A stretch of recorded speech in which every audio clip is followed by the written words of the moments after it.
Magandang umaga mga Ka-Roger TV. Dito na naman po ako sa aking sa aking halamanan dito sa tapat ng bahay. Kukunin ko na kasi yung mga patula at baka gugulang na. Mga gulay na. Yan pong mga nakasabit na yan. Sa susunod naman po yung ampalaya, kukuhanin ko na rin mga pwede ng gulayin. Yan po ang mga patula ko na aking pipitasin na at makapagulay. Yan po, medyo lumago na ang aking ampalaya, kaya lang bakit nababawasan sila ng pagbunga. At tapos yung iba may balot na nga, nasisira pa rin.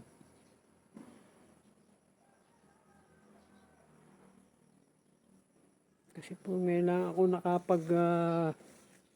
ampalayahan dito sa labas ng bahay.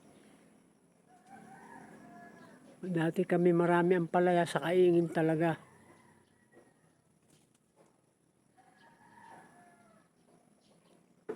Kaya kahit na walang gamot, walang spray, magandang sa mga kaingin. Ay dito nabunga nga para namang antindihing maigi. Pwede naman yata itong gulayin miski madilaw.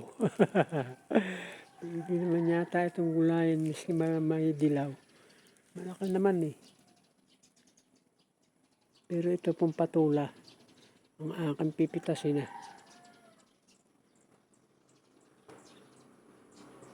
Sige po mga Ka-Roger TV. Balikan ko po kayo at ako muna ay pipitas ng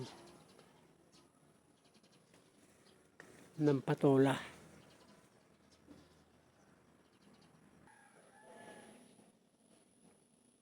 Ayan po, Ka-Roger TV. Ang pinitas kong patula. Siguro amin mamaya yung ipaghahapunan. Sa hapunan na lang. Mahaba po naman, kaya lang po talaga yung iba gawa yata ng mga insekto, kaya hindi magaganda ang ng pagkabunga niya. Siyempre pinitas ko na at baka masira. Kahit ganyan lang, pwede namang gulayin.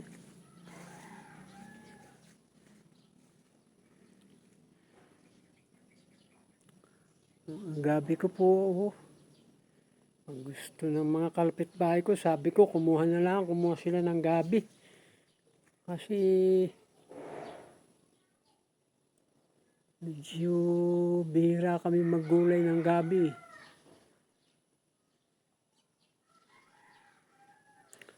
Medyo panay halaman eh.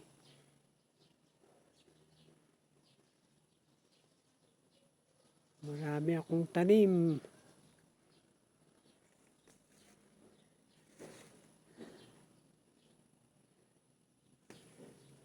Lumago na ang ampalaya talaga.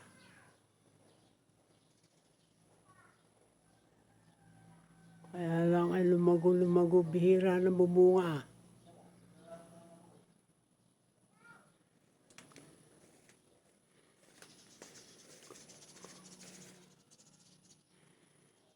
Papaya ko po medyo meron.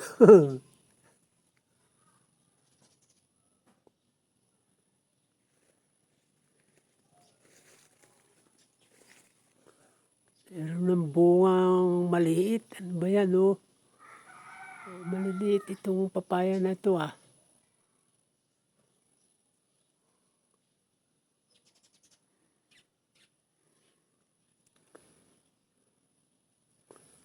Maliliit pala ang bunga nitong papaya ko.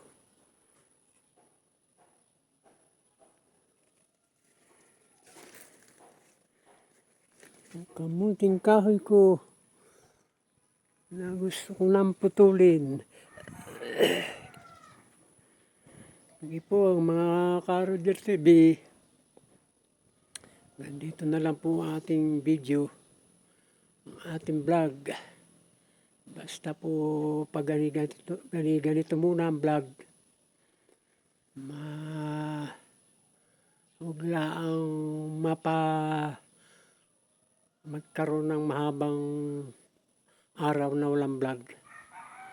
Sige po, bye-bye po. Pakisupport po ang aking channel, ka-Roger TV. Bye-bye po.